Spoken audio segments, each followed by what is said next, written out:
Assalamualaikum warahmatullahi wabarakatuh. Innal hamdalillah nahmaduhu wa nasta'inuhu wa nastaghfiruh wa na'udzu billahi min syururi anfusina wa min sayyiati a'malina. Man yahdihillahu fala mudilla lahu wa man yudlil fala hadiyalah. Ashhadu an la ilaha illallah wahdahu la syarikalah wa ashhadu anna Muhammadan abduhu wa rasuluh. Ya ayyuhalladzina amanu taqullaha haqqa tuqatih wa la tamutunna illa wa antum muslimun. Ya ayyuhan nasu taqu rabbakumul ladzi khalaqakum min nafsin wahidah wa khalaqa minha zawjaha wa batha minhuma rijalan katsiran wa nisaa'a wattaqullaha alladzi tasaaluna bihi wal arham innallaha kana 'alaikum raqiba. Ya ayyuhalladzina amanu taqullaha wa qulu qawlan sadida yuslih lakum a'malakum wa yaghfir lakum dhunubakum wa may yuti'illaha wa rasulahu faqad faza fawzan 'azima. Amma ba'd, fa inna asdaqal hadits kitabullah wa khairal hadi hadi Muhammadin sallallahu alaihi wasallam wa syarrul umuri muhdatsatuha wa kullu muhdatsatin bid'ah wa kullu bid'atin dhalalah wa kullu dhalalatin finnar. Ma'asal muslimin, ikhwani fillah wa akhwati, bapak-bapak, ibu-ibu, saudara-saudari rahimani wa rahimakumullah. Alhamdulillah, segala puji bagi Allah Subhanahu wa taala yang mempertemukan kita kembali dalam kajian kitab Haqiqatu ad-Da'wah as-Salafiyah, Hakikat Dakwah as-Salafiyah wa Kasyfus Syubhat al-Asriyah, dan menyingkap syubhat-syubhat kontemporer oleh Fadilatul Syekh Dr. Abdul Aziz Ar-Rayyis hafidhallahu ta'ala.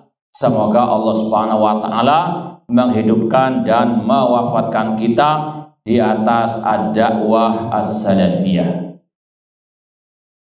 Kita sekarang sampai pada al-asasut tasi', pondasi ke-9 dari pondasi dakwah as-Salafiyah. Anwa'un masail al-mukhtalaf fiha, berkaitan dengan bagaimana dakwah salafiyah menyikapi perbedaan ataupun perselisihan. Sekali lagi, pondasi yang ke-9 dari dakwah salafiyah yaitu tentang bagaimana dakwah salafiyah menyikapi perselisihan atau perbedaan. Kata Syekh Abdul Aziz Ar-Rayyis hafidhallahu ta'ala, inna masailal khilaf laisat ala darajatin wahidatin. Sesungguhnya permasalahan khilaf, atau kalau orang kita bilang ya masalah khilafiyah, itu enggak satu level, enggak satu tingkatan, enggak satu derajat. Ya, perselisihan, perbedaan pendapat itu tidak satu derajat, tidak satu level. Bal minha masail yasughul khilafiha wa masail la yasughul khilafu fiha. Dakwah salafiyah membedakan dalam menyikapi masalah yang boleh adanya perselisihan dan masalah yang tidak boleh ada khilaf di dalamnya. Sekali lagi, dakwah salafiyah membedakan dalam menyikapi masalah yang memang boleh adanya perselisihan, yang harus ditoleransi perselisihan itu, dan mana perselisihan yang tidak boleh ditoleransi. Itu intinya. Kemudian kata beliau, fala yasih antu amal al-masail allati yasuhul khilafiha mu'amalata ma la yasuhul khilafih. Maka tidak boleh menyamakan dalam bersikap terhadap dua pembahasan permasalahan khilaf tadi. Ada masalah khilafiyah yang boleh ditoleransi dan mana yang tidak boleh ditoleransi. Nggak boleh disamakan. Inilah perbedaan dakwah salafiyah dengan dakwah kelompok harokah, terutama dari kelompok Ikhwanul Muslimin. Mungkin antum pernah mendengar slogan tokoh kelompok Ikhwanul Muslimin yang bernama Hasan al-Banna. Hasan al-Banna pernah berkata, nata'awanu fima tafaqna alaih wa ya'dhuru ba'duna fima ikhtalafna fi. Kata Hasan al-Banna, kita tolong menolong dalam hal yang kita sepakati dan kita saling toleransi dalam hal yang kita perselisihkan.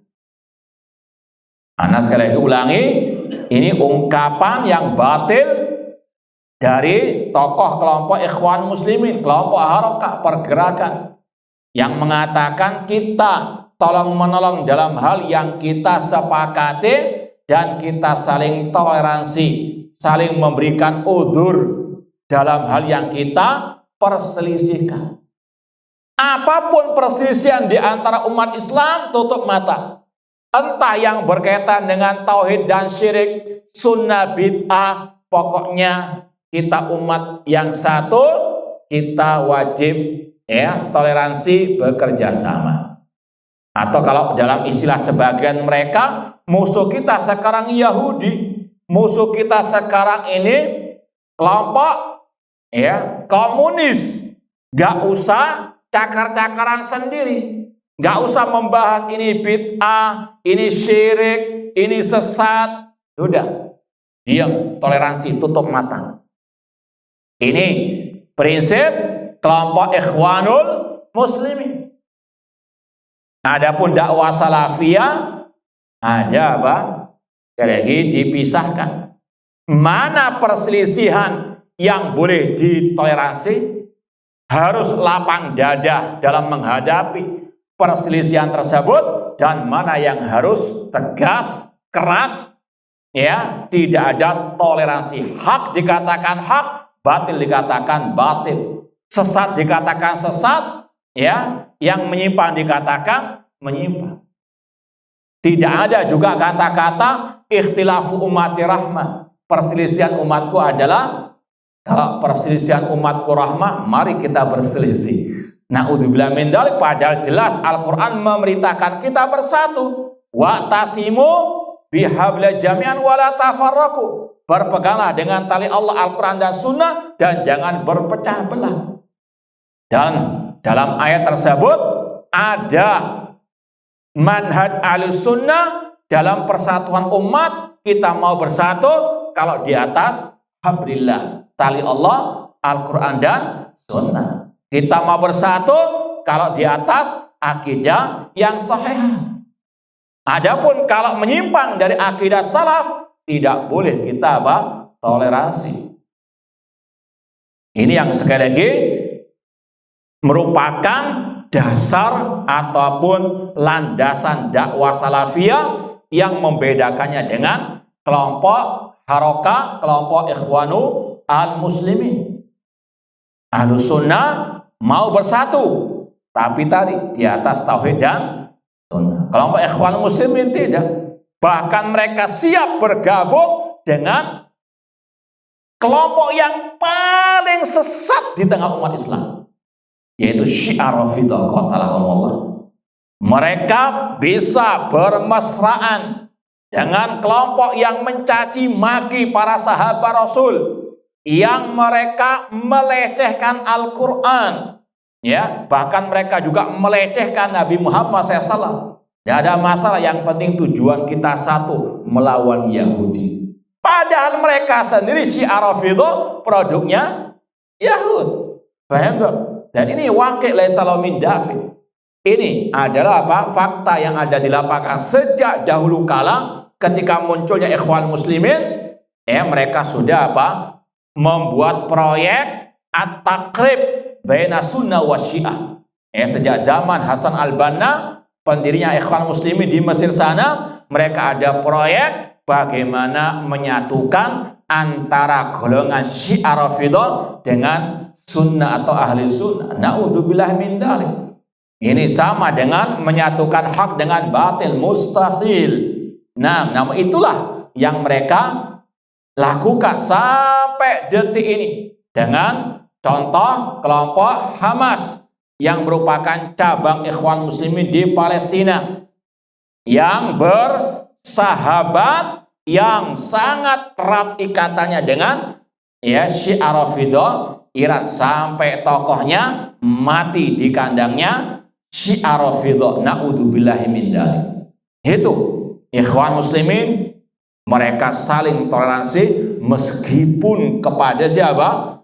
Musuh para sahabat, yang jelas-jelas mengkafirkan para sahabat, yang jelas-jelas melecehkan Al-Quran. Na'udzubillahi min dzalik. Yang luar biasa, gudang kesyirikan, kesesatan.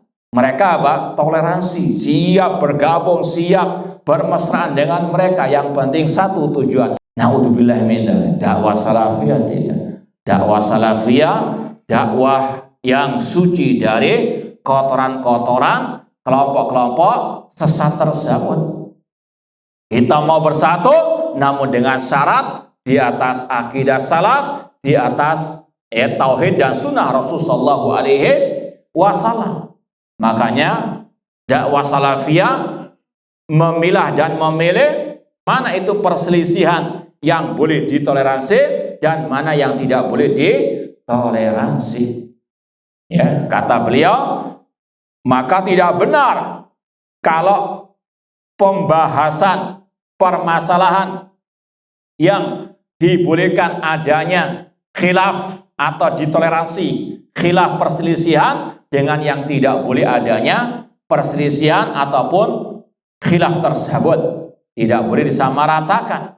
Walal akas walladhi yudallal bihil mukhalif bihasabi dawabi syar'iyyah fima la yasughul khilafi.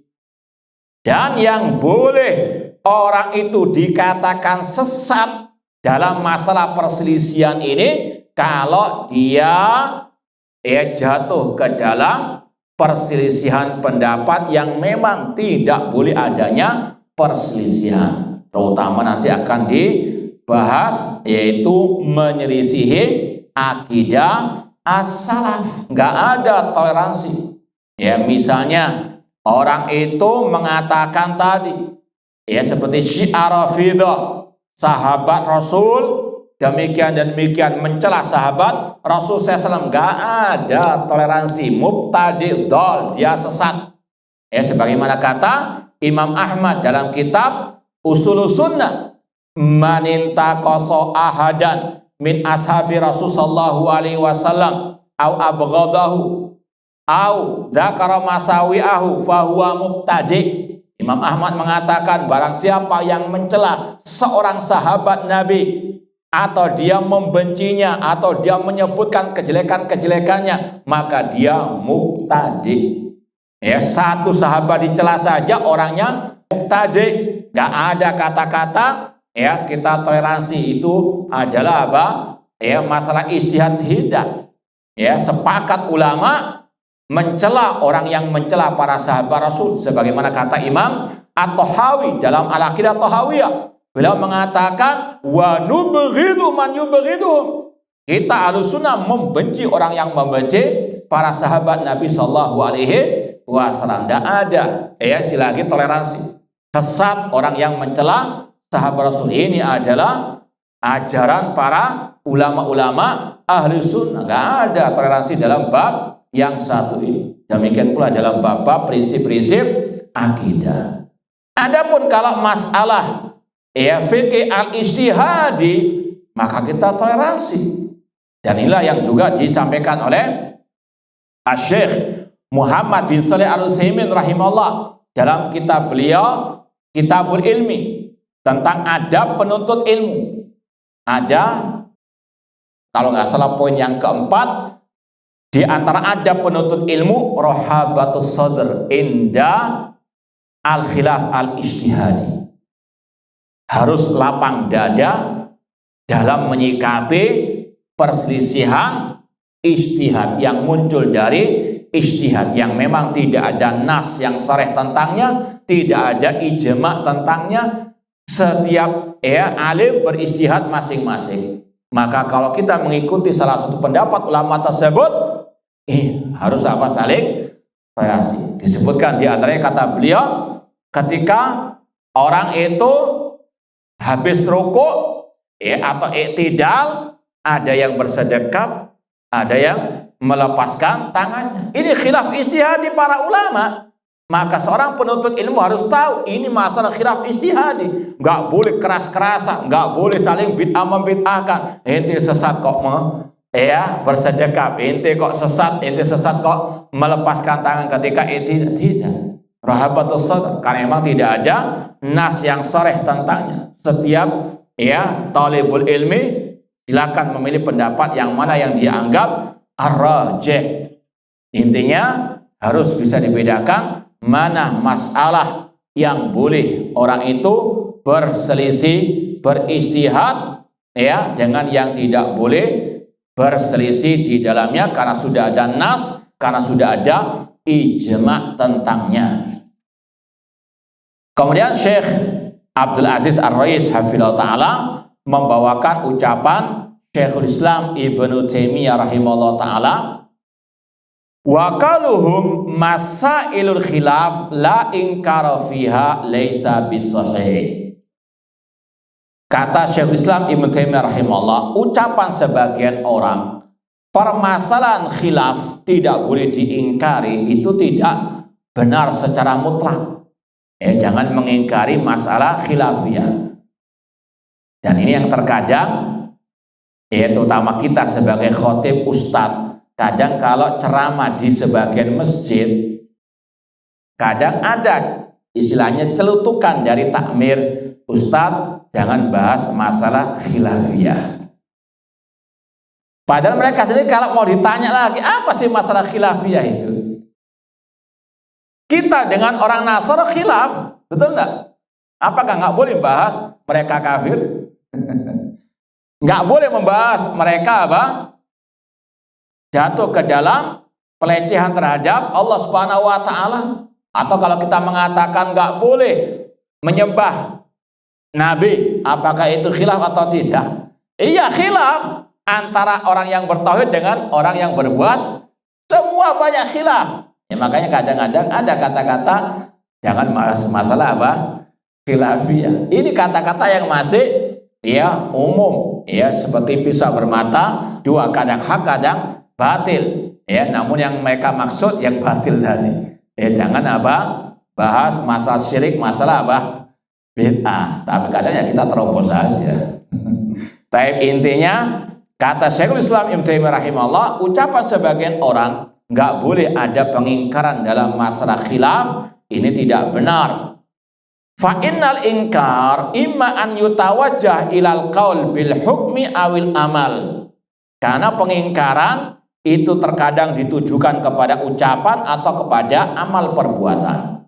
Amal awal, fa idza kana al qaul yukhalifu sunnah au ijma'an qadiman wajaba inkaru wifaqan. Kata beliau, kalau ada ucapan yang jelas-jelas menyelisihi sunnah atau menyelisih ijma yang sudah ada sejak dahulu, wajib diingkari. Contoh misalnya kalau ada orang mengatakan boleh menasehati pemimpin di hadapan umum. Ini jelas ucapan yang menyelisih sunnah Rasul. Karena Rasul bersabda dalam hadis riwayat Imam Ahmad, Imam Ibnu Abi Asim, man arada an yansaha lidhi sultanin fala yubdi alaniyatan. Barang siapa yang ingin menasihati pemimpinnya jangan di hadapan umum. Jelas sore hadisnya, fala yubdi alaniyatan, jangan di hadapan umum. Walakin liyakhud biyadih, ambil tangannya fayakhluwa bihi, ambil tangannya berdua dengan. Jelas hadisnya.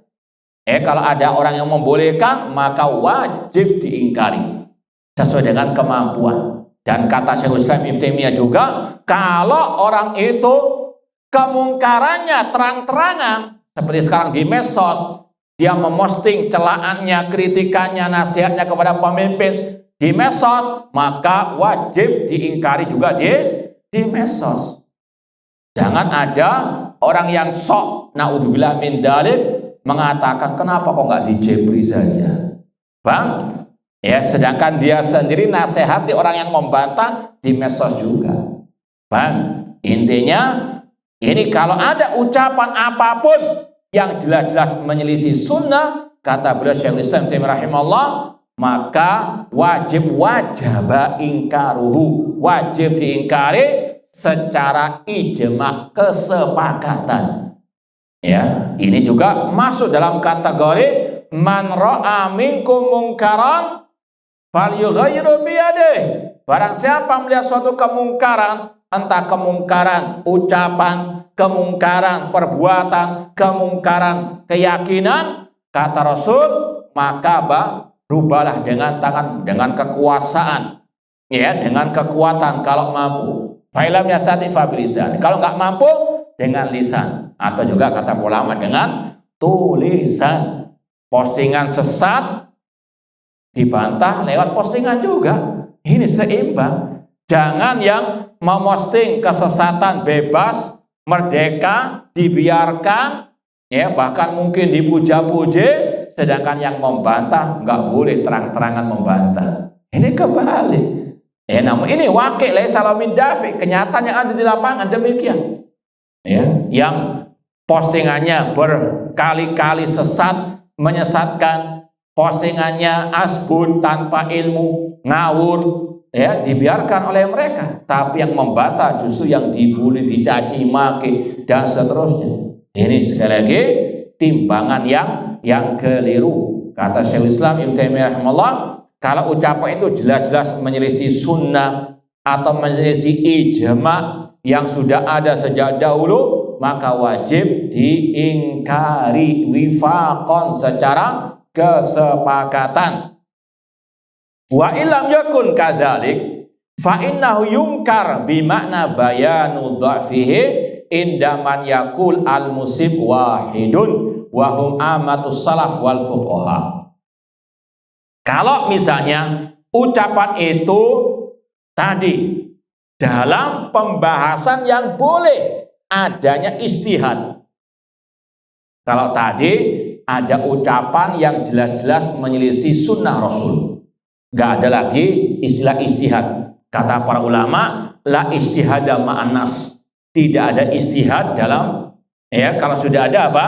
Nasnya. Seperti tadi, Rasul mengatakan kalau ada orang ingin menasihati pemimpin, jangan di hadapan umum. Maka nggak boleh ada ijtihad. Oh boleh, ya, kalau pemimpinnya zalim, kalau pemimpinnya, nggak ada lagi ijtihad. Ya, harus sami'na wa ta'na kepada hadis tadi. Satu kata menasihati pemimpin dengan cara rahasia. Ini sekali lagi nasnya jelas. Adapun kalau memang tidak ada nas atau ijma, ya, maka apa?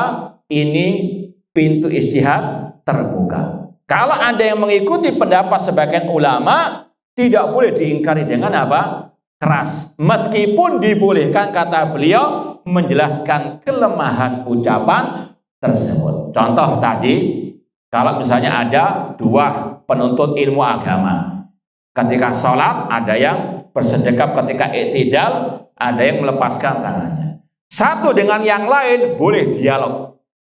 Inti apa? Dalil inti. Oh ini, dalil anak ini. Ini kalau memang apa? Sama-sama talibul ilmi punya apa? Ilmu, bukan sekedar otot-ototan itu, nanti bahaya juga. Ya, namun sekedar apa? Pendapat inti ini marjuh, lemah. Kenapa? Karena hadisnya demikian-demikian. Boleh sekedar apa? Dialog ilmiah. Paham tuh?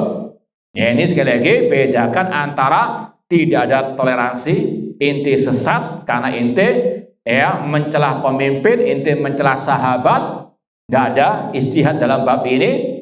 Kalau dalam masalah yang tadi pintu ijtihad terbuka, maka tidak boleh ada keras-kerasan, meskipun dibolehkan saling apa? Adu argumentasi. Pendapat ana rajih, pendapat ini marjuh, meskipun tetap saling apa? Toleransi. Anak nggak mau sholat di sebelah dia karena dia bersedekah pada tidak boleh.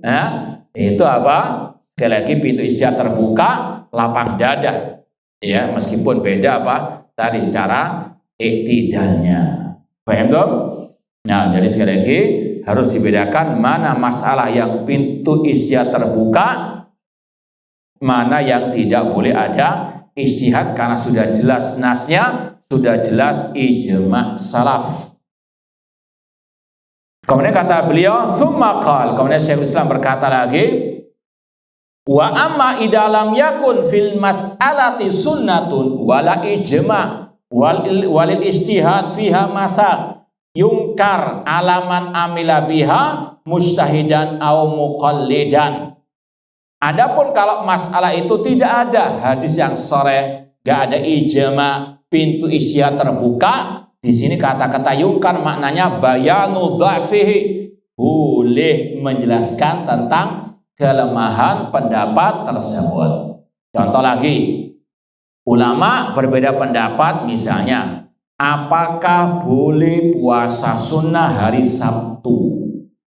Ya, apakah boleh puasa sunnah hari Sabtu? Ada hadis yang dipakai dua pendapat tapi beda pemahamannya, yaitu sabda Rasul, la tasumu yaumas sabti illa mafturidu alaikum. Ada lafadz hadis, tidak boleh puasa hari Sabtu kecuali yang diwajibkan atas kalian. Pendapat yang pertama mengatakan tidak boleh secara mutlak puasa sunnah apapun secara mutlak. Paham? Lafadz dohirnya apa? Kalian dilarang puasa hari Sabtu kecuali yang diwajibkan atas kalian. Ini pendapat pertama. Pendapat kedua mengatakan boleh selama tidak mengkhususkan. Misalnya orang puasa Daud, Kamis sama Sabtu, nggak mengkhususkan Sabtu tok, Bang. Atau hari Arafah jatuh tepat pada hari Sabtu, itu dibolehkan. Yang nggak boleh itu hadisnya kalau apa? Mengkhususkan Sabtu saja tanpa ada sebab apa-apa puasa hari Sabtu, puasa sunnah, itu baru tidak boleh. Kenapa? Pendapat yang kedua mengatakan karena ada riwayat Ummu Salamah ketika beliau puasa hari Jumat ditanya apakah anti akan puasa besok, yaitu hari apa? Setelah Jumat Sabtu. Artinya Rasul memberikan isyarat boleh puasa hari Sabtu karena sebelumnya sudah apa? Puasa. Maka makna hari tadi jangan puasa hari Sabtu dalam keadaan mengkhususkannya kecuali yang diwajibkan atas. Ini dua pendapat ulama yang harus saling apa? Toleransi. Paham dong? Ya, tidak boleh kerasan dalam masalah ini. Adapun kalau sekedar dialog ilmiah tidak ada masalah. Ya, ana rasa pendapat inti itu kurang tepat. Karena demikian sebaliknya tidak ada masalah selama tidak sampai apa tadi keras-kerasan. Karena masalah apa? Khilaf ijtihadi para ulama. Dan inilah yang sering diucapkan oleh Imam Asy-Syafi'i rahimahullah ketika beliau berdialog ini dalam masalah fikih, ya. Tapi ini banyak disalahkan oleh ahli bid'ah. Nanti akan kita jelaskan lagi. Imam Syafi'i ketika berdialog beliau mengatakan qauli sahih yahtamil khata'an. Ucapanku, pendapatku sekarang ini benar, menurutku sekarang ini. Tapi bisa kemungkinan salah. Wa qauluka khata' yahtamil sawaban. Ucapanmu, pendapatmu sekarang ini beliau berkata kepada lawan debatnya, pendapatmu sekarang ini keliru, tapi bisa jadi apa? Benar. Ini sekali lagi harus dipahami, ini redaksinya beliau berdialog dalam masalah fikih ijtihadi. Paham? Beda ketika beliau bersikap terhadap ahli bid'ah ataupun ucapan yang bid'ah seperti ilmu kalam. Beliau keras. Beliau mengatakan hukmi fi ahlil kalam an yudrabu bil jaridi wan ni'al. Pendapatku, sanksi yang aku berikan kepada orang yang belajar ilmu kalam atau yang mengikuti ilmu kalam, dipukul dengan pelepah kurma dan juga terompa, wa yutafu bi fil asyair, dikarak di kampung-kampung, di kabilah-kabilah. Ucapan yang sangat amat berbeda. Ketika beliau membahas masalah fikih ijtihadi, tadi ada apa? Istilahnya toleransi. Iya, ucapanku sekarang ini menurutku benar, tapi bisa jadi apa? Tapi kalau masalah bid'ah, masalah ilmu kalam, beliau langsung memastikan itu ilmu yang sesat, pelakunya berhak diberikan apa? Nggak ada kata-kata, barangkali dia juga apa? Benar suatu saat kau ucapannya enggak. Ilmu kalam sesat. Bahkan dalam ungkapan yang lain beliau mengatakan li an yubtala almar'u bi kulli dzambin siwa syirki ahabbu ilayya min an yubtala bi ilmil kalam. Aku lebih suka si fulan tersebut, orang itu diuji dengan semua dosa selain syirik daripada orang itu diuji dengan ilmu kalam. Beda nggak ucapan pertama dengan ucapan ini? Beda sekali. Maka sekali lagi sesat, dusta kalau ada ahli bid'ah terutama yang menggunakan ucapan Imam Syafi'i tadi masalah fikih ijtihadi diterapkan kepada apa? Semua kelompok-kelompok sesat. Itu Imam Syafi'i ketika berselisih lembut ucapannya, toleransi. Ini bidang apa? Fikih ijtihadi, jangan ngawur, jangan disamakan dengan apa? Ucapan beliau kepada orang yang betul-betul akidahnya sesat, tidak ada toleransi. Bahkan ini sering kita sampaikan juga, tadi kita sampaikan di kajian akidah Imam Syafi'i, ketika beliau berdialog dengan seorang yang bernama Hafiz Al-Farad tentang Al-Quran kalamullah bukan makhluk. Hafiz Al-Farad mengatakan Al-Quran makhluk. Nggak ada kata-kata ucapanmu ini sekarang salah, bisa jadi besok benar. Nggak ada. Langsung Imam Syafi'i mengatakan kafarta billah, engkau kafir, inti kafir. Paham? Jadi sekali lagi ini praktek dari ulama ahlus sunnah dalam masalah fikih ijtihadi. Mereka apa? Lapang dada. Tapi kalau dalam masalah yang memang betul-betul menyelisih Al-Quran dan Sunnah, menyelisih ijma', maka mereka keras, tegas, nggak ada toleransi, sesat ya sesat. Bahkan tadi Imam Syafi'i sampai mengkafirkan individu orang tersebut. Paham dong? Sekali lagi ini yang harus betul-betul bisa dipahami. Dan ini yang juga pernah kita alami sendiri ketika kita membantah oknum yang suka mencela pemimpin kaum muslimin, kadang melarang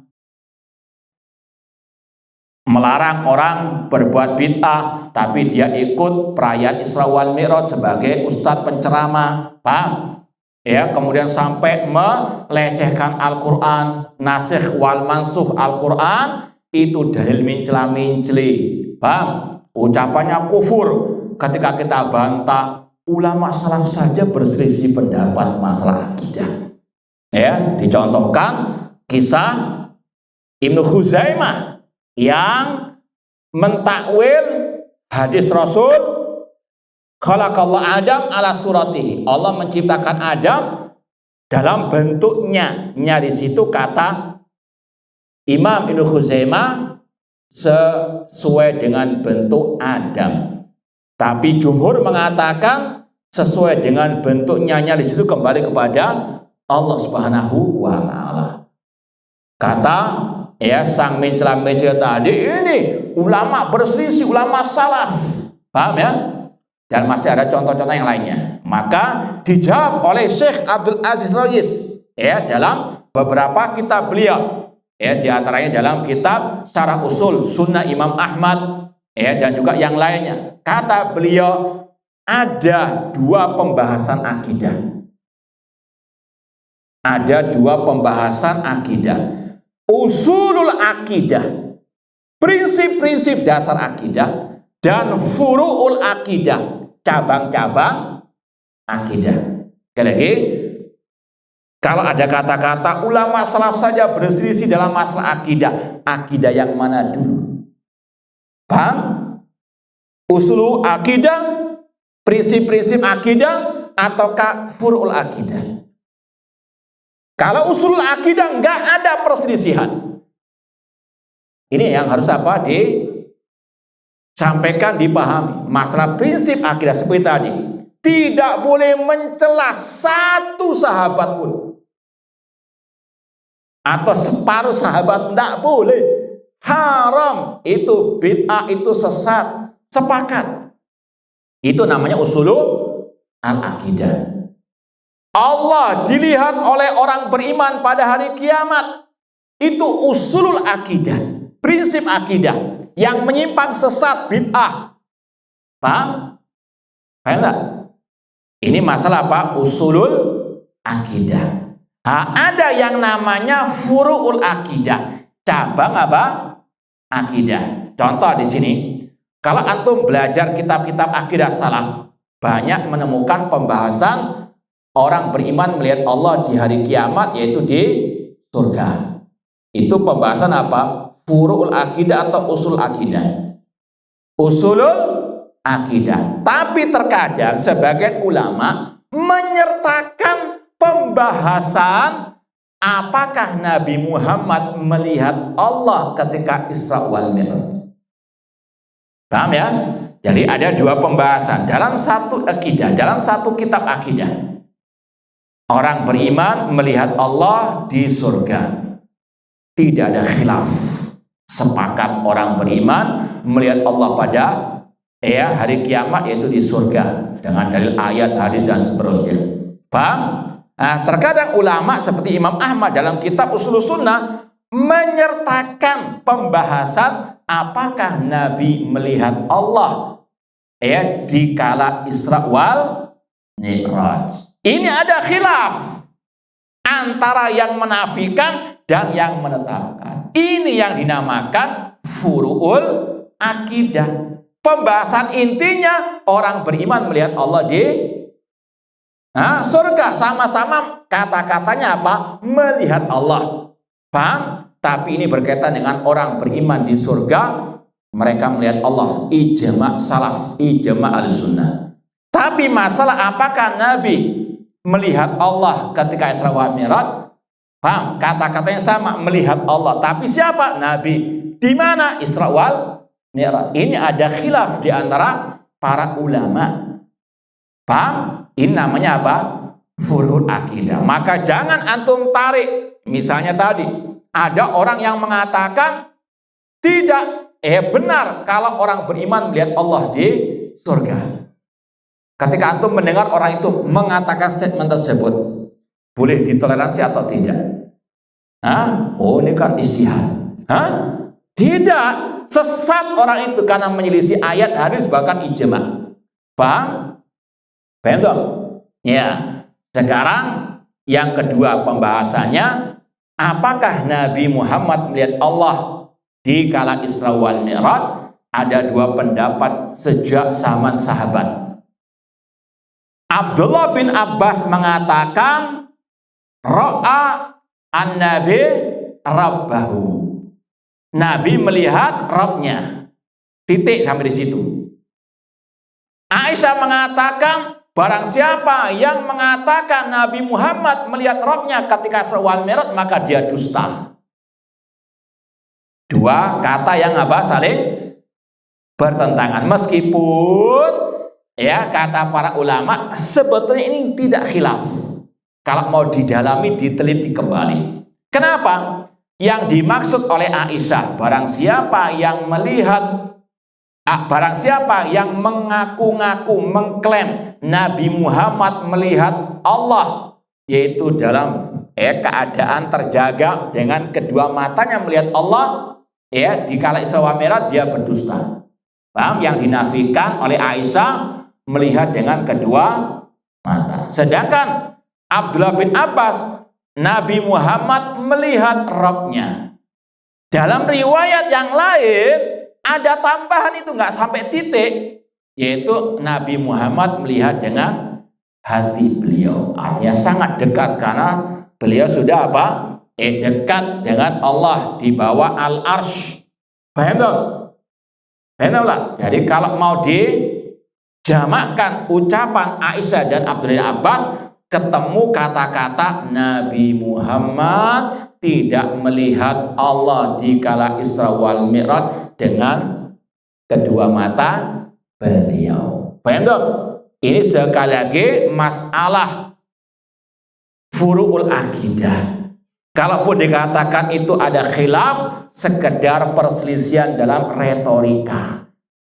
Meskipun kalau mau disatukan tadi, ketemu satu titik ucapan Nabi Muhammad tidak melihat Allah dengan kedua mata beliau. Dan itulah yang juga dikatakan oleh Abu Dzar ketika Rasul ditanya, har ra'aita rabbak, apakah engkau Nabi Muhammad melihat Rabbmu? Kata Nabi, nurun an-nar, ada cahaya yang menghalangiku untuk melihatnya. Melihat dengan apa? Kedua mata. Paham dong? Jadi sekali lagi, kalau dalam masalah usulul akidah nggak ada toleransi. Sesat ya sesat, batil ya batil, wajib untuk barok dari ucapan dan orangnya. Adapun kalau dalam masalah furu'ul akidah masih ada pintu toleransi. Paham dong? Jadi harus betul-betul bisa dibedakan. Sekarang ini ada orang-orang yang ahlu ngeles atau ahlul kalam, pintar ngomong untuk menutupi kesesatannya. Semua orang bisa salah. Iya, tapi nggak satu derajat kesalahan itu. Jangan samakan orang yang salah karena ketergelinciran dengan orang yang memang wataknya sesat menyesatkan. Tidak sama antara salah dalam masalah akhlak dengan yang salah dalam masalah al-aqidah. Nggak sama antara orang yang misalnya jatuh ke dalam minuman-minuman keras dengan yang menyembah wali yang telah mati. Allah membedakan meskipun dua-duanya salah. Innallaha la yaghfiru an yushraka bihi wa yaghfiru ma duna dzalika liman yasha.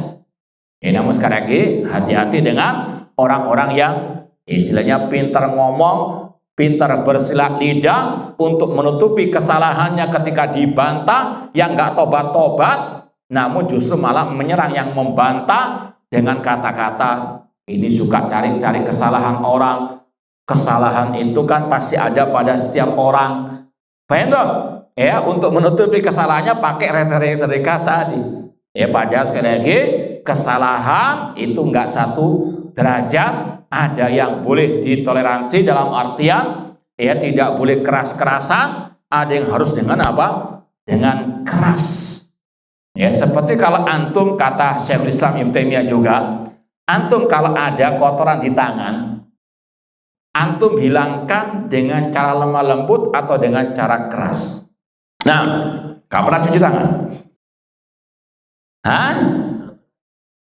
Berarti harus dengan apa? Coba kalau antum kena cat tangan antum tiup, hilang gak catnya? Atau bagaimana caranya? Anda mau tahu gimana cara halusnya?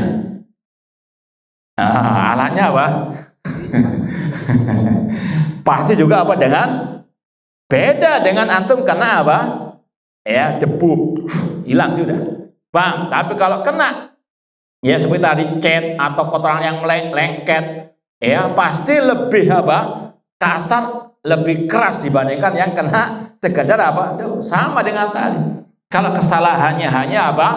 Ya, ketergelinciran atau hal-hal yang memang ya itu tidak boleh dikerasi, ya sudah lemah lembut. Tapi kalau sudah kesalahannya fatal, ini luar biasa, memang wataknya suka sesat menyesatkan, suka asbun asal posting misalnya, maka apa tadi mencucinya dengan apa?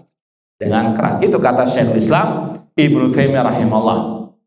Ada kotoran yang tidak bisa dihilangkan kecuali dengan apa? Dengan keras. Paham dong? Nah, ikhwani fillah wa akhwati rahimani wa rahmakumullah. Kemudian kita akan pindah kepada ucapan Syekh Muhammad bin Shalih Al-Utsaimin rahimahullah taala. Qala Syekh Al-Allamah Muhammad Ibnu Utsaimin rahimahullah, fa inna min usuli ahli sunnati wal jamaah fil masail khilafiyah anna ma kana al-khilafi sadiran an ijtihad wa kana mimma yasugh fil ijtihad fa inna ba'dahum ya'duru ba'dan bil khilaf. Termasuk prinsip ahli sunnah. Ini sekali lagi makanya dimasukkan dalam pembahasan dakwah salafiyah atau pondasi dakwah salafiyah, kayaknya masalah usul. Ya, salah satu pembeda antara ahlussunnah dengan ahli al-bid'ah. Kata beliau termasuk prinsip ahlussunnah wal jamaah dalam masalah khilafiyah. Kalau masalah perselisihan itu muncul dari ijtihad, tentunya yang ijtihad para ulama, bukan orang yang jahil namun ngelama. Orang yang jahil namun pura-pura jadi ulama kemudian berijtihad, naudzubillah min dzalik. Ini kata beliau, kalau perselisihan itu muncul dari ijtihad, yaitu ijtihadnya para ulama, dan memang pembahasan permasalahannya itu pintu ijtihad terbuka. Seperti tadi pembahasan masalah sedekap setelah ruku, masalah puasa Sabtu, ya puasa sunnah di hari Sabtu. Ini masalah ijtihad para ulama. Maka sebagian mereka memberikan udzur kepada sebagian yang lain. Sebagaimana kata Imam Syafi'i tadi, ucapanku, pendapatku sekarang ini benar menurutku sekarang, tapi bisa jadi keliru. Ini jangan dibawa kepada pembahasan apa? Akidah. Saya mengatakan wajib mendengar dan taat kepada pemimpin dalam hal yang tidak maksiat. Ini pendapatku sekarang, besok bisa jadi anak berubah. Ini bunglon namanya. Ini namanya mencela-mencele. Ya, sebagaimana kata Hudzaifah bin Yaman radhiyallahu anhu. Beliau mengatakan, "I'lam anna dhalala haqqad dhalala an ta'rif ma kunta tunkir wa tunkir ma kunta ta'rif." Ketahuilah sesungguhnya kesesatan yang nyata kalau engkau mengingkari apa yang dulunya engkau anggap baik, atau engkau menganggap baik apa yang dulu engkau ingkari. Yaitu tadi pelin-pelan. Kata Syekh Abdul Aziz juga, itu dalam pembahasan akidah wal manhaj. Karena masalah yang sudah baku, yang sudah paten, dalilnya jelas, maka tidak ada kata-kata berubah. Ini ucapanku sampai mati demikian. Masalah akidah nggak ada kata-kata apa? Sekarang benar, besok bisa jadi apa? Tapi kalau masalah fikih ijtihadi, bisa jadi apa? Pendapat yang kita ikuti itu ternyata dalilnya lemah. Kita dapati pendapat yang lain apa? Lebih kuat. Ini masalah fikih ijtihadi. Belum sampai derajatnya kepada masalah usul akidah tadi. Kata beliau, kalau masalah itu masalah ijtihad, ya, maka boleh sebagian memberikan udzur kepada sebagian yang lain. Ini sekali lagi hati-hati dengan dai-dai yang ingin mengikuti jejak kelompok Ikhwanul Muslimin. Sekarang dikit-dikit apa? Ini masalah ijtihad. Ya, seperti kapan lalu, ya, artinya masih baru jadi mantan salafi. Dulunya mengatakan peringatan Maulid Nabi bid'ah, sekarang mengatakan ini sekarang apa masalah apa? Ijtihad. Bang, Ya, sudah sekali lagi ya loyo melempam sudah. Ya sekali lagi para ulama ya mengatakan ini bid'ah. Kalau ada satu dua yang mengatakan seperti tadi yang dikatakan ini khilaf yang tidak bisa ditoleransi, katakan itu salah, pendapat ulama fulan itu salah. Ya, karena jelas-jelas ini bid'ah yang tidak pernah dilakukan sahabat tabi'in. Bahkan tokohnya mereka sendiri mengakui yang pertama kali mengadakan peringatan Maulid Nabi adalah Syiah Batiniyah Fatimiyah. Kok dikatakan apa? Ini masalah apa? Ijtihad, mau ikut ijtihadnya Syiah Rafidhah, Syiah Batiniyah. Na'udzubillahi min dzalik. Ya, sekali lagi hati-hati dengan orang-orang yang ingin untuk melemahkan akidah manhaj Ahlus Sunnah wal Jamaah dengan kata-kata ini dikiri masalah ijtihad. Sekali lagi masalah ijtihad kalau tidak ada nas di dalamnya.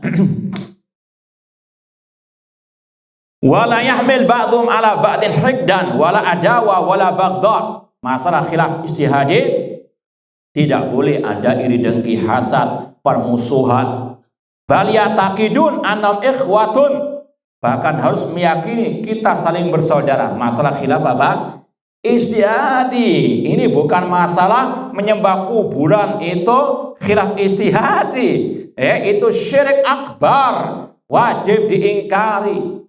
Ini dakwah salafiyah. Syirik dikatakan syirik, bid'ah dikatakan bid'ah. Jangan apa? Ya karena ingin bersatu dengan kelompok-kelompok yang lain kemudian mengatakan tadi ini khilaf ijtihad. Na'udzubillahi min dzalik. Hatta wa in hasala bainam hadzal khilaf. Ya meskipun ada khilaf ijtihadi tetap bersaudara, enggak boleh kontok-kontok keras-kerasan. Hatta anal wahida minhum la yusalli khalfa man yara anna laysa ala wudu wa yara al-imam anna ala wudu. Sampai ada ini contohnya, kalau ada seseorang dia berpendapat setelah makan daging unta, ada dua pendapat ulama yang makan daging unta harus berwudu, batal wudunya kalau dia makan apa? Ada yang mengatakan tidak. Ini seandainya terjadi, kata beliau, man yara anna laysa ala wudu wa yara imam anna ala wudu misla yusalli khalfa shakhsin akala lahma ibid wa hadzal imam yara anna la yanqudul wudu wal ma'mum yara anna yanqudul wudu fa yara anna salah khalfa dzalikal imam sahihah. Contohnya, kalau ada imam dia berpendapat kalau makan daging unta enggak membatalkan wudu. Ya, sang makmum berpendapat memakan daging unta harus berwudu. Paham? Maka ini sikap yang benar. Seandainya dia bermakmum kepada imam tadi, jelas-jelas dia lihat tadi sang imam mampir di depot daging unta, misalnya apa? Mandi daging unta misalnya, atau daging unta krengsengan misalnya. Jelas lihat dia imamnya makan dan dia lihat imamnya langsung jadi apa? Imam di masjid. Sikap yang benar bagi makmum tetap dia sholat apa? Di belakang. Meskipun untuk dia sendiri mengatakan tidak sah wudunya. Paham? Ini masalah apa? Ijtihad. Ini toleransi dalam apa? Ijtihad. Dalam masalah khilaf al-ijtihad. Ini yang benar. Paham tak? Nah, sekali lagi tidak boleh sampai ditarik imamnya. Dikudeta imamnya gara-gara apa? Khilaf ijtihadi. Nah, misal yang aisalli khalfa shakhsin akalalah ma'ibil wa hadzal imam yara anna la yanqudul wudu wal ma'mum yara anna yanqudul wudu fa yara anna shalah khalfa dzalikal imam sahih wa in kana huwa law shalla bi nafsi la ra anna salata ghair sahihah. Meskipun tadi sebagai seorang makmum ketika dia punya pendapat itu harus konsisten. Dia kalau sudah makan daging unta dia harus berwudu, tidak sah salatnya. Kullu hadza li annahum yarawna anna al-khilaf an-nashi' al-ijtihad fi ma yasugh fil ijtihad laysa fil haqiqah bi khilaf li anna kulla wahidin minal mukhtalifin qad tabi'a ma yajib alaihi ittiba' min ad-dalil alladzi la yajuzu lahu al-udulu anhu. Karena pada hakikatnya setiap yang mengikuti pendapat-pendapat ulama yang mereka saling berijtihad itu pada hakikatnya enggak berselisih, karena setiap dari mereka mengikuti dalil yang mereka apa? Ketahui. Ya, dan sekali lagi ini dalam masalah khilaf ijtihadi. Contoh misalnya yang lain, bahkan ini terjadi di zaman para sahabat Rasul. Rasul pernah bersabda, la yusalliyanna ahadukumul asra illa fi Bani Quraidah. Tidak boleh seorang pun di antara kalian salat asar kecuali di tempat Bani Quraidah. Sahabat berangkat. Ketika sudah masuk waktu asar, tapi mereka belum sampai ke Bani Quraidah. Sebagian sahabat salat di tempat ketika sudah waktu asar. Dengan alasan kalau kita lanjut belum salat, nanti habis waktunya. Sebagian mengatakan tidak, dohirnya hadis, pokoknya salat asar di Bani Quraidah. Ketika mereka pulang kembali kepada Rasul, mereka curhat kepada Rasul. Rasul tidak memarahi mereka. Kenapa? Mereka mengikuti hadis entah yang tersurat atau yang tersirat.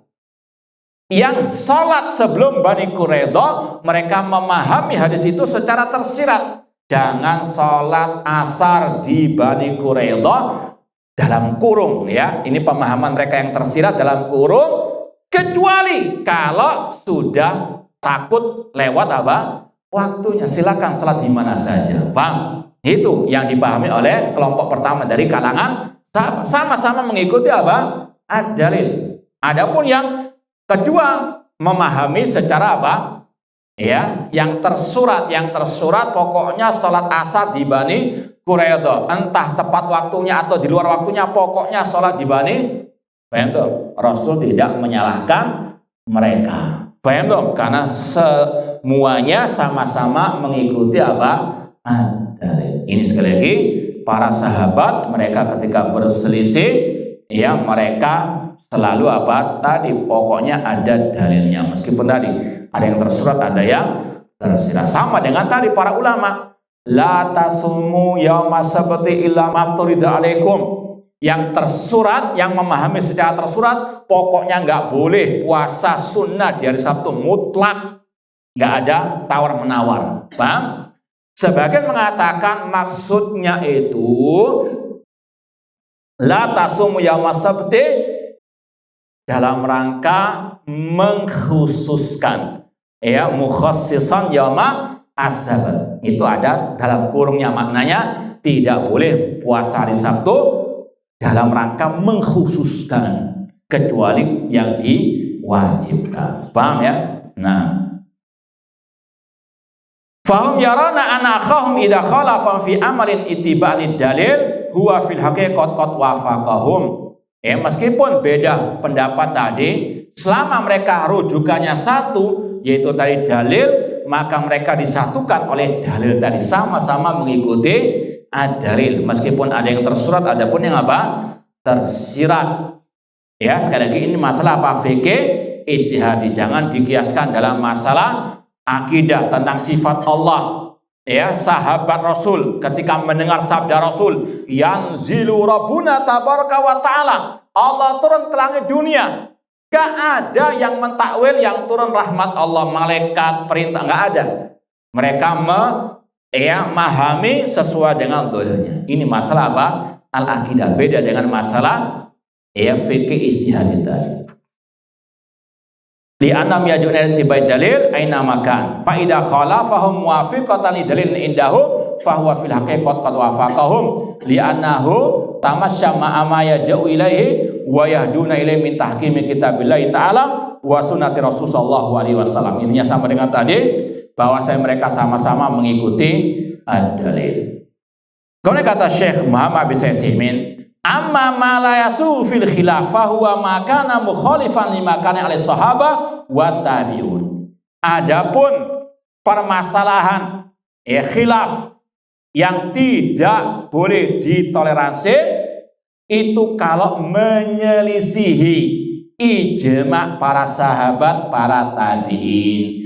Kamasailil aqaid, seperti permasalahan akidah atau prinsip-prinsip akidah.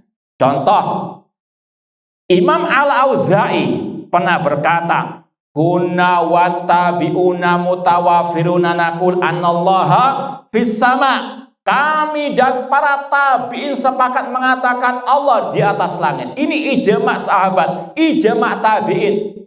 Kalau ada yang mengatakan, oh enggak, Allah tidak di ruang, tidak di waktu, boleh deklarasi atau tidak? Hah? Kenapa? Karena ini ijma' sahabat, ditambah lagi dengan dalil ayat, dalil hadis. Maka orang yang mengatakan Allah tidak di ruang, tidak di waktu, sesat. Tanpa ada kata-kata apa? Ini ijtihad, ini boleh toleransi, tidak ada toleransi. Ini sesat, menyelisih ijma' para sahabat dan tabi'in. Kata beliau, allati dhalla fiha man dhalla minan nas. Kalau sudah menyelisih ijma' para sahabat, para tabi'in dalam masalah akidah, maka kata beliau inilah yang sesat. Walam yahsul fihal khilaf illa ba'dal qurunil mufaddalah. Tidak ada khilaf dalam masalah tadi prinsip akidah kecuali setelah zaman para sahabat, para tabi'in. Lam yantasil khilaf illa ba'dal qurun mufaddalah. Tsumma qala fal qurun mufaddalah in qaradat wa lam yujad fi hadzal khilaf alladhi intashara ba'da fil aqaid. Ya, di zaman para sahabat enggak ada orang yang mengatakan Allah tidak di ruang, tidak di waktu. Enggak ada yang mengatakan yang turun ya adalah rahmat Allah seperti gawan terakhir. Enggak ada. Ya, enggak ada yang mentakwil sifat-sifat Allah. Mereka sepakat menetapkan apa adanya. Kemudian faman khalafa ma kana ali sahabat tabi'un fa inna alaihi wa la yuqbal khilafuhu. Barang siapa yang menyelisihi para sahabat, para tabi'in, maka dia sesat dan tidak bisa ditoleransi penyimpangan atau penyelisihannya. Ya, sebagaimana pembahasan-pembahasan akidah yang lain, ya, masalah misalnya sepakat sahabat bahwasanya tidak boleh memberontak kepada pemimpin muslim. Kalau ada yang memberontak, maka dia apa? Menyimpang, sesat dari akidah as-salaf ashabi al-hadis. Taib, ana rasa ini yang mungkin bisa kita sampaikan. Sebelum kita tutup, barangkali ada yang mau ditanyakan, tafadhol. Kalau sudah sedang materinya tentang fondasi 9 dari dakwah salafiyah, kami persilahkan dari jemaah jika ada yang perlu disampaikan atau ditanyakan.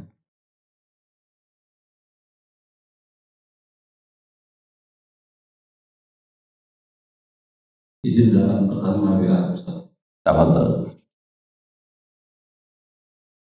Bismillah, Assalamualaikum. Qadarullah kakaknya adalah salafi dalam grup dan banyak mentahdir katanya Roja bukan salafi. Dia banyak mendikte. Bagaimana kita mensikapi karena sudah bertentangan, tidak bersatu dan berselisih, padahal sama-sama bermakna salaf. Baik. Ya, kalau antum sebagai adiknya, yang waras ngalah saja.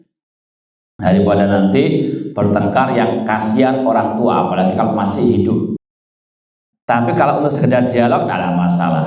Ya, antum tanya, antum yang paling utama antum kuatkan dulu pondasi akidah manhaj antum, pelajari akidah manhaj. Ya, ketika misalnya antum sudah menguasai, silakan dialog. Kak, apa kesalahan fulan dan fulan? Oh, katanya, buktinya mana? Tanya dulu. Betul?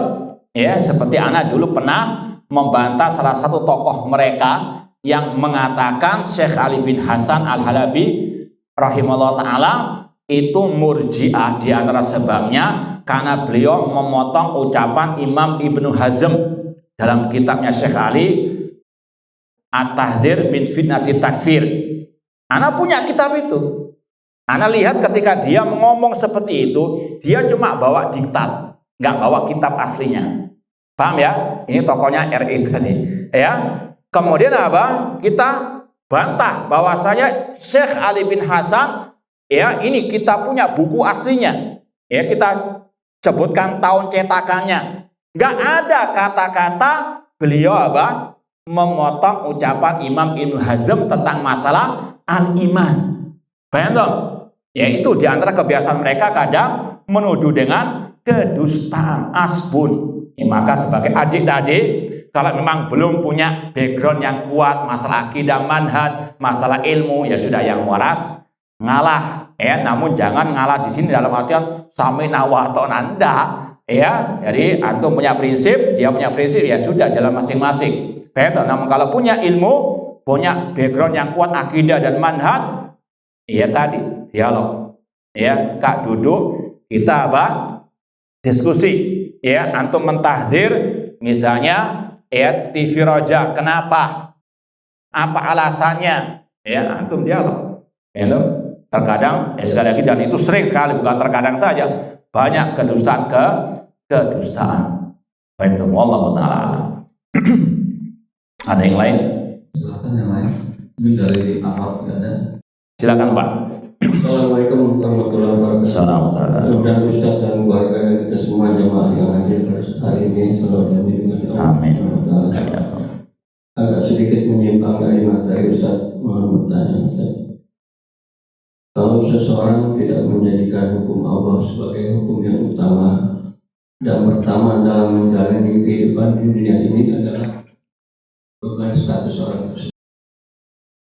Kalau orang itu tidak berhukum dengan hukum Allah, ini sebenarnya sudah kita bahas tadi malam di Masjid Thariqul Huda, pembahasan berhukum dengan selain hukum Allah, dan alhamdulillah itu sudah kita tulis buku min fadlik, buku itu Pak,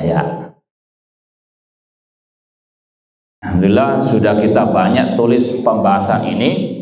Mungkin sejak 20 tahun yang lalu kita gencar menulis pembahasan ini, diantaranya untuk membantah kelompok teroris yang diantara syubhat mereka yang tidak berhukum dengan hukum Allah mutlak kafir. Sedangkan ulama Ahlus Sunnah memperinci. Ini kita bacakan di buku yang sudah kita tulis, Menyelami Samudra Kalimat Tauhid. Kalau edisi cetakan yang keempat, ini halaman 93. Perincian hukum orang yang tidak berhukum dengan hukum Allah. Imam Ibnu Qayyim rahimahullah berkata, yang benar bahwa berhukum dengan selain hukum Allah mencakup dua bentuk kekufuran, kufur kecil dan kufur besar, sesuai keadaan orang tersebut. Apabila orang itu meyakini wajibnya berhukum dengan hukum Allah pada suatu kejadian, namun dia menyimpang dari hukum Allah dalam keadaan maksiat, beserta keyakinannya bahwa dia berhak mendapat sanksi, maka ini kufur kecil. Kalau ada orang melaksanakan selain hukum Allah, tapi dalam hati kecilnya dia merasa bersalah, sama dengan pelaku maksiat, nggak sampai keluar dari Islam. Namun kalau dia meyakini tidak wajib berhukum dengan hukum Allah, dan dia diberi pilihan untuk berhukum dengan yang lain, maka dia kufur besar sesuai dengan apa? Keyakinannya. Namun sekedar tidak berhukum dengan hukum Allah tidak mengeluarkan dari apa? Al-Islam. Sedangkan Khawarij teroris mengatakan orang itu kafir murtad secara mutlak. Sekali lagi silakan baca di buku kita Menyelami Samudra Kalimat Tauhid. Wallahu taala. Bagaimana menyikapi pemahaman yang keliru dari ilmu kalam yang tersebar di medsos, terkadang tanpa sadar kita telah membacanya karena sesuatu dan lain hal, dan bagaimana batasan yang dibolehkan atau kita tidak boleh mengambil ilmu dari orang kafir. Yang pertama harus dipahami dulu apa sih ilmu kalam. Ilmu kalam adalah ilmu yang digunakan untuk menetapkan akidah, hanya berdasarkan logika. Paham? Ini pembahasan masalah urusan apa? Bukan dalam urusan dunia. Itu yang pertama harus dipahami. Mana ilmu kalam yang sekali lagi dibahas oleh para ulama dan dicela oleh para ulama dengan ilmu-ilmu urusan dunia, ilmu manajemen bisnis, manajemen ekonomi, yang itu dalam urusan dunia. Kata Rasul, antum alamu bi umuri dunia kun, asal dalam urusan dunia mubah, kecuali kalau ada dalil yang mengharamkan. Sedangkan urusan agama secara asal haram sampai ada dalil yang apa? Sekali lagi tolong dibedakan mana itu urusan yang berkaitan urusan dunia yang kita tidak ada masalah mengambil ilmu dari apa? tadi ya, orang-orang kafir tersebut dalam urusan dunia teknologi kita mengambil dari mereka. Antum a'lamu bi umuri dunia mubah. Ya, beda dengan urusan agama. Cukup dengan qala Allah, qala Rasul wa qala as-sahabah. Jangan menimba ilmu agama dari ahli al-bidah ataupun bahkan dari orang-orang kafir tersebut. Ya, saya rasa cukup sekian, kurang lebihnya mohon maaf. Wa jazakumul khairan. Aqulu qouli hadza wa akhiru da'wana anil hamdulillahirabbil alamin. Wassalamualaikum warahmatullahi wabarakatuh.